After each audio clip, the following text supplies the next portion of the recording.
justamente para, bueno, meternos de lleno en lo que adelantábamos hace algunos minutos nada más. Nos vamos a ir hasta el hermano país de Perú, de aquí justamente de nuestra América Latina, porque, bueno, no están pasando lamentablemente por el mejor de los momentos, y tenemos que hablar en términos institucionales, en términos políticos. Ya venimos hablando durante el año de lo que venía sucediendo con la presidencia de Pedro Castillo, los intentos, más de una ocasión, de declarar esta cesantía en la presidencia y justamente poder removerlo de su cargo, intentos que habían tenido, bueno, no habían tenido éxito en su momento. Truncos. Exactamente. Y que finalmente esta situación sumamente compleja decantó a fin del año pasado en un intento que finalmente funcionó, la destitución del presidente Pedro Castillo y la asunción de la vicepresidenta, lo que ha generado justamente, bueno, una serie de conflictos y movilizaciones en las calles, justamente allí en Perú. Pero queremos conocer en detalle lo que está sucediendo allí de primera mano, podríamos decir, en las personas que, bueno, cubren el día a día allí en Perú. Y por eso ya estamos en contacto telefónico con un colega, con un periodista allí de Perú, con Luis Ignacio Aquije Hernández, a quien le damos la bienvenida. ¿Cómo estás, Luis? Bienvenido. Buen día. Acá Silvina y Emanuel te saludamos. ¿Qué tal, Emanuel, Rodrigo y Silvina Mentasti de Radio Universidad? Con todo gusto para poder dialogar efectivamente sobre la crisis institucional en nuestro país. Bien, Luis, si querés, bueno, contanos un poco lo que está sucediendo hoy, ¿no? Lo que acontece ya hoy en el presente allí en Perú. Si querés contextualizarnos también un poco de cómo se llega a lo que finalmente hoy sucede y lo que vemos día a día reflejado con las manifestaciones en las calles. Correcto. Sí, me parece que ustedes hicieron un preámbulo interesante cuando mencionan cómo durante la gestión del presidente Pedro Castillo, la agenda de la oposición ha sido básicamente el tema de la vacancia, es decir, cómo nos salimos de Pedro Castillo como prioridad. Entonces, hubieron 3 intentos de vacancia presidencial que lógicamente no se pudo alcanzar la votación, y entonces el 7 de diciembre se produce esta ruptura con un mensaje errático, hay que reconocerlo, del presidente Castillo, pero que hay todavía un misterio, porque encontramos un ambiente de coincidencia entre la forma como Castillo es rodeado porque es un típico laufar, es rodeado por la Fiscalía de la Nación, por la oposición en el Parlamento y también con el despropósito de la prensa. La prensa juega un rol muy decisivo, digamos, tanto en lograr la destitución del presidente Castillo como ahora en un apagón informativo que se ha dado desde el 7 de diciembre y que lo notamos con mayor énfasis en los últimos 3 días. Precisamente la prensa internacional es la que está más enterada o difunde con mayor claridad lo que está pasando en el Perú que la prensa tradicional de nuestra capital. Y hablo entonces de 2 hechos muy lamentables. Uno, el incendio provocado el día jueves 19 a pocos metros de una paradigmática plaza que es la Plaza San Martín.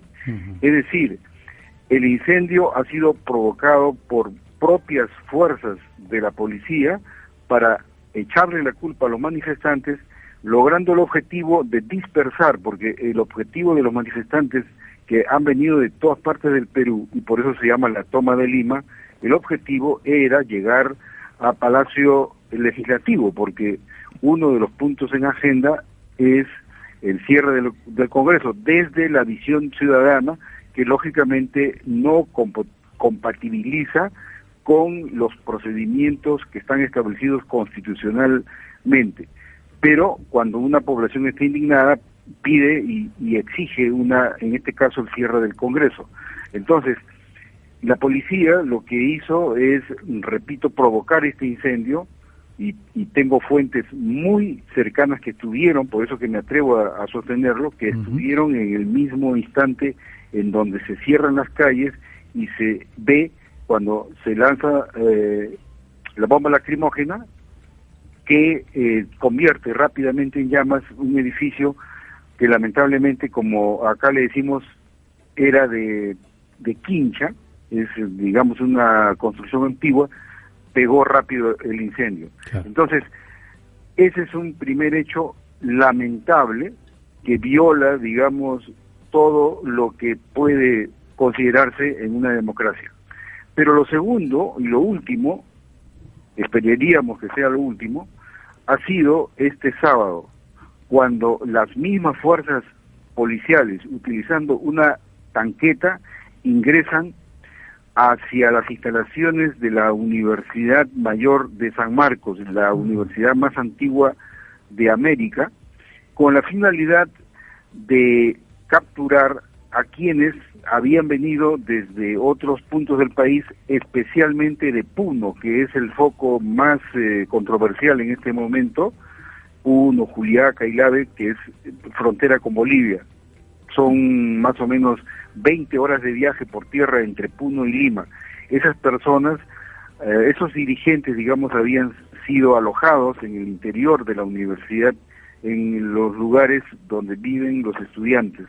Entonces ahí se han detenido a más de 200 personas, no se permitió el ingreso de abogados, no se permitió el ingreso de congresistas, y se hizo pues una detención arbitraria llevando a estas personas directamente a la DIRCOTE.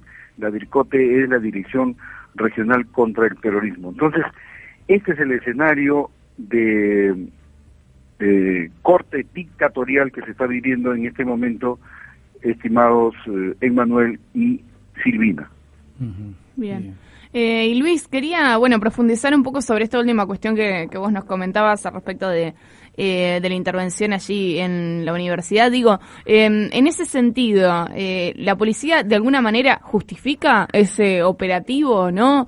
Estoy leyendo acá, te consulto porque estoy leyendo en el diario El País que había teóricamente una denuncia penal del apoderado judicial de la universidad al respecto de lo que estaba pasando en la universidad, y que de alguna manera la policía, como que se agarra de eso para justificarlo.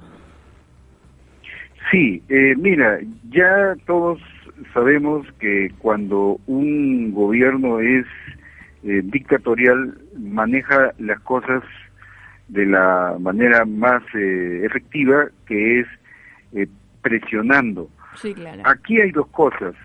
En principio, ¿cuál es la posición de la rectora, de la señora Gerín? ¿No? ¿De qué lado está la rectora? Siempre la rectora actuó, digamos, de imposición correcta en defensa de los estudiantes. Pero aquí, en este caso, se ha vuelto más papista que el Papa, porque en efecto se había autorizado solo hasta determinada hora y hasta determinado día. Claro. Pero el asunto es que la visita de los hermanos de otras partes del país era para que esto se dilucidara, porque se busca definitivamente la renuncia de la presidenta, ¿no? Esta marcha ha sido más categórica que la denominada Marcha de los Cuatro Suyos, mediante la cual también se destituyó a otro dictador que tuvimos, que fue Alberto Fujimori. La marcha del jueves 19 aquí en Lima fue 2 o 3 veces más contundente que la marcha de esa vez en el año 2000. Entonces, ¿qué ha sucedido? Que la gente se quedó más del día 19, entonces se ha montado allí una situación de carácter legal, diríamos leguleyesca, en el sentido de que la rectora denuncia que se había producido un robo, que había sido a la vez reportado por los guachimanes de la Universidad de San Marcos. Pero una cosa es un robo que seguramente puede haberse dado, y otra cosa es que militaricemos, que permitamos la militarización de mi centro de estudios y que ingresa, ahí están las imágenes en la internet, cómo ingresa la tanqueta, sí. Y digamos, sin un mínimo de respeto de los derechos humanos, ingresa, por ejemplo, a las habitaciones de las estudiantes de Derecho, damas, que la han tratado de lo peor, la han puesto que se echen al suelo, la han engrilletado y como te repito, llevarse a 200 personas a la DIRCOTE, entonces no cuadra, ¿no? Si la denuncia era por un robo, que como te repito, puede ser cierto, como de repente no lo es, pero es un robo. Si a mí me roban algo menor, eso tiene su trámite. ¿Cómo puedo yo intervenir de la manera que se intervino sin presencia de ningún fiscal? Claro. Entonces, aquí hay una responsabilidad del actual ministro del Interior, el señor Vicente Romero, cuyo único mérito de Vicente Romero es haber sido, se le conoce como repartidor de almanaques en el tiempo de Alberto Fujimori. Ese es el único mérito. Quiere decir que hoy día el fujimorismo y la derecha es la que está realmente gobernando, y que la señora Boluarte lamentablemente es solamente su títere de momento, porque en este mismo instante ya también está rodeada por las fuerzas. La señora Boluarte ha querido renunciar, pero no la han dejado renunciar. Entonces el escenario es impredecible. Estoy simplemente narrando objetivamente lo que mis fuentes pueden haberme proveído. Claro, y pienso, Luis, también en, bueno, dos cosas. Por un lado, la fragilidad que alcanza, ¿no?, el sistema democrático allí en Perú, no solamente con estos acontecimientos que nos narrás, sino con ya un periplo que lleva varios años allí, con distintos presidentes que han sido electos por la voluntad popular, por mayorías más amplias o no tanto, y que finalmente, cuando no entendemos, ¿no?, que no realizan quizás las medidas políticas que quisieran determinados sectores o que no respondan a ciertos intereses, se evoca esta normativa y se los expulsa, ¿no?, de la representación. Digamos, el clima y el escenario democrático es sumamente frágil, ¿no? Y hay imagino, no sé cuál será tu visión allí, del común denominador, ¿no? Porque uno también tiene que pensar que en estas circunstancias hay sectores de la comunidad o del país que son comprometidos quizás políticamente, que salen a las calles, que reclaman, pero en el medio también hay un gran porcentaje de la ciudadanía común, de aquellos que, bueno, que trabajan, que siguen con sus vidas diariamente, entre comillas, una vida normal, ¿no? Pero, ¿cuál es la sensación o el clima que hay de ese país o de la comunidad ante estos sucesos, ¿no?, que ya se vienen sosteniendo por años y, como vos un poco bien mencionabas, terminan dando, bueno, cierto clima de imprevisibilidad, ¿no? Sí, mira, los ciudadanos en realidad están en una respuesta muy contundente, sin necesidad de pertenecer a un partido político específico. Esa es una característica de Perú en estos momentos, a diferencia de lo que, por ejemplo, sucede en Argentina, de lo que sucede en Bolivia, donde hay organizaciones políticas, unas de cierta edad y otras más jóvenes, pero me refiero de que hay bases, hay, digamos, sustento, hay militancia, ¿no? Claro. La característica de Perú es distinta y la busco, digamos, dibujar así. Mientras que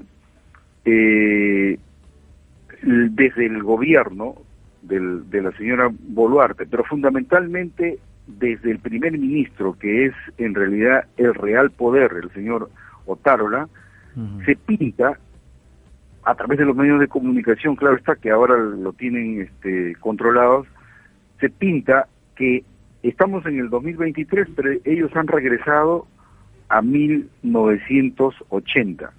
Entonces, en ese año apareció un movimiento subversivo que se llamó Sendero Luminoso. Sí. Entonces aquí hay una contradicción, porque el fujimorismo, porque hay que decirlo así, el fujimorismo se proclamó como vencedor del terrorismo y que ya Sendero Luminoso no tenía nada que hacer en el escenario peruano. Y ahora dicen al revés, que ha surgido a partir del 7 de diciembre, el día en que ellos asaltan el poder, el día que usurpan el poder, curiosamente aparece Sendero Luminoso y ahora todo lo que está dándose en el Perú, que ciertamente tenemos que recusar todo lo que tiene que ver con vandalismo, pero no se puede señalar que hay una cuestión subversiva. Y yo lo digo por el lado, por ejemplo, en donde yo me ubico, donde yo vivo, que es un sitio de 300 kilómetros al sur de Lima, una región que se llama Ica. Aquí, por ejemplo, hay 3 zonas de bloqueo concreto que ahora mismo, en este instante, están en acción. Pero los que hacen este bloqueo no tienen que ver ni con ningún partido, ni menos con alguna organización subversiva, sino que son hijos de los trabajadores de la agroexportación. Aquí en Ica tenemos una agenda totalmente distinta a lo que pasa en Cusco, a lo que pasa en Arequipa, a lo que pasa en Apurímac. O sea, cada región tiene su agenda. Aquí tenemos cerca de 100.000 trabajadores que dependen de la agroexportación, 200 empresas que tienen privilegios tributarios, que tienen, digamos, la ventaja de cortar los derechos laborales porque la estabilidad es lo menos que se da. De esos 100.000 trabajadores de la agroexportación, ni siquiera 1.000 tienen derecho a sindicalización, no están sindicalizados. Entonces, la tercerización aquí funciona y quienes bloquean las carreteras ya no son los trabajadores, sino son los hijos de los trabajadores de la agroexportación, chicos que están pues en los 18, 20 años, que no ven ningún futuro claro, porque se pintó que la agroexportación iba a dar estabilidad, te iba a tener pues por lo menos un hospital o una escuela cercana, ni siquiera el servicio de salud. Aquí un trabajador de la agroexportación se enferma y nunca le dan permiso para que llegue a la seguridad social, y bueno, y si le dan el permiso le van a descontar el día. Entonces, no es lo que el gobierno pinta, ¿no? Que hay una actoría o un protagonismo que hemos vuelto a la época de la subversión. No, lo que pasa es que hemos tenido un modelo económico que se incrustó en 1990 con el señor Alberto Fujimori, y de 1990 a 2023, solamente con este tramo en donde estuvo gobernando Pedro Castillo, solamente ese tramo, pero de 1990 al 2023 estamos con un modelo económico que privilegia a las transnacionales y que lógicamente no es lo que se pinta desde los voceros del gobierno y también pues de la derecha en general. Es una situación, al contrario, bastante precaria, al contrario que no hay los derechos en el ámbito de la salud, por ejemplo, y que eso en el tiempo del COVID resaltó con mayor nitidez, cuando otros países podían enfrentar, digamos, porque tenían un sistema de salud más o menos organizado. Aquí nosotros, nuestros 4.000 centros de salud estaban en una absoluta precariedad porque ni siquiera había un jefe médico, sino que lo dirigía un profesional de menor especialidad. Entonces la atención primaria en el Perú es de lo más precario, y eso, como repito, se vio durante la época del COVID, por eso que nosotros tenemos una de las cifras de mortalidad más altas en el mundo. Entonces, ese modelo económico lo permitió la Constitución del año 1992, dado luego de un autogolpe del señor Fujimori. Entonces, la derecha defiende esta Constitución a capa y espada, y esa es hoy día la agenda principal. Los manifestantes, los ciudadanos que estamos indignados, lo que queremos es una asamblea constituyente, pero la derecha dice que si se da paso a la asamblea constituyente, nos volvemos en Nicaragua, Cuba y Venezuela juntos, lo cual no es así, porque cada país tiene su propia ideología, su propia característica. Venezuela depende solamente de la renta petrolera. Nosotros tenemos una economía, gracias a Dios, diversificada, tenemos regiones naturales de biodiversidad, entonces son características totalmente distintas. Luis, quería preguntarte también, bueno, cómo vos de alguna manera recién nos mencionabas cómo se vive en cada una de las regiones, y también pienso en los países vecinos, en la región latinoamericana, y de alguna manera, bueno, cómo repercute toda la situación y la crisis allí de Perú en Ecuador, Bolivia, Chile, Colombia. Sí, mira, te voy a hablar de dos países. El primero, en el cual yo he vivido casi 5 años, que es Bolivia. He seguido el proceso cuando se dio precisamente la nueva Constitución con Evo Morales. Entonces, estuve el 10 de noviembre del año 2019, cuando se produce precisamente el derrocamiento a Evo Morales, con características similares a la que hemos visto ahora a partir del 7 de diciembre aquí en el Perú. Entonces, a Evo Morales se le ha declarado persona no grata. A Evo Morales se le quiere responsabilizar por los hechos violentistas que se han producido en Puno. ¿Y qué dice la derecha?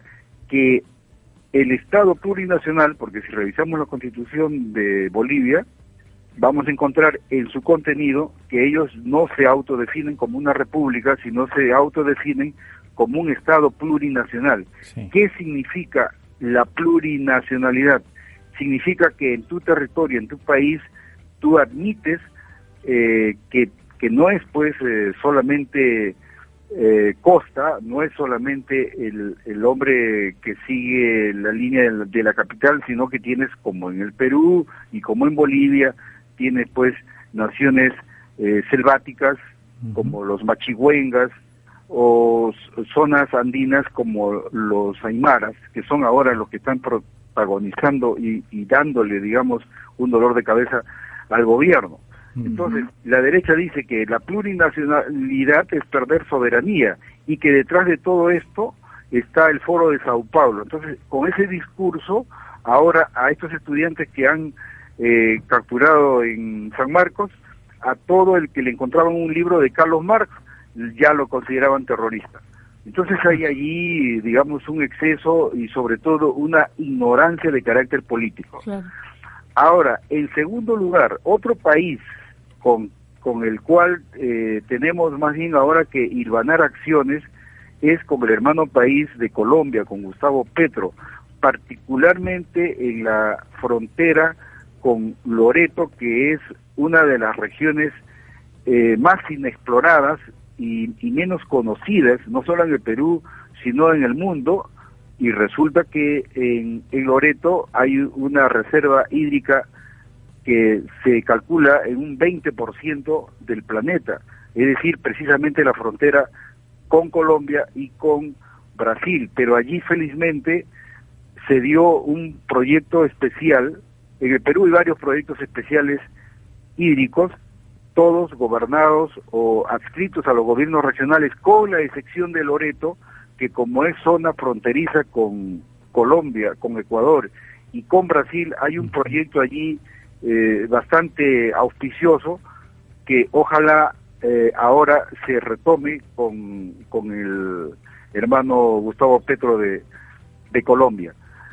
El Perú es inmenso, el Perú es grande, no solamente Loreto. Si nos ponemos a analizar región por región, todas tienen sus potencialidades, pero necesita un dirigente, un presidente que tenga una visión de país y no esté pues manejado para los intereses de un grupúsculo de empresarios. Ese es el trabajo que se tiene que hacer a nivel internacional, y agradecer también a través de esta emisora y de esta entrevista, agradecer la gentileza de México.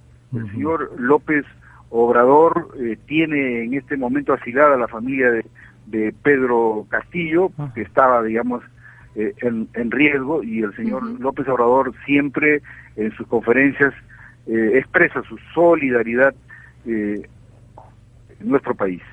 Bien. Bueno, Luis, la verdad que nos gustaría charlar mucho tiempo más, porque el tema es sumamente profundo, complejo, hay muchas aristas que se van desprendiendo de esta cuestión, pero bueno, por supuesto tenemos que seguir nosotros aquí con La Mañana. Te agradecemos por estos minutos, seguramente no faltará oportunidad de hablar en próximas ocasiones e ir actualizando seguramente la información de lo que vaya sucediendo para un poco superar este apagón informativo que vos bien nos mencionabas, que se da en los medios propios allí del Perú, y que bueno, quizás podamos desde medios como de aquí, este caso puntual desde Argentina, bueno, romper un poco esa barrera que está intentando construir. Te agradecemos por estos minutos y seguiremos en contacto. Gracias, Emmanuel, gracias, Silvina, y que sigan los éxitos en Radio Universidad de Olavarría. Un abrazo desde Perú. Gracias, un abrazo grande. Muy bien, así conversábamos con Luis Ignacio Aquije Hernández, periodista de Perú. Un tema, la verdad, muy difícil, muy complejo. Que como bien decías, tiene tantas aristas que da mucha tela para cortar, y justamente, podríamos haber seguido hablando mucho tiempo más. Sí, completamente. Pero bueno, nos parecía importante mencionarlo, ¿no? También porque está aquí en Latinoamérica, es un país hermano con el que tenemos también mucha vinculación y mucha articulación, y está bueno también que conozcamos lo que allí sucede.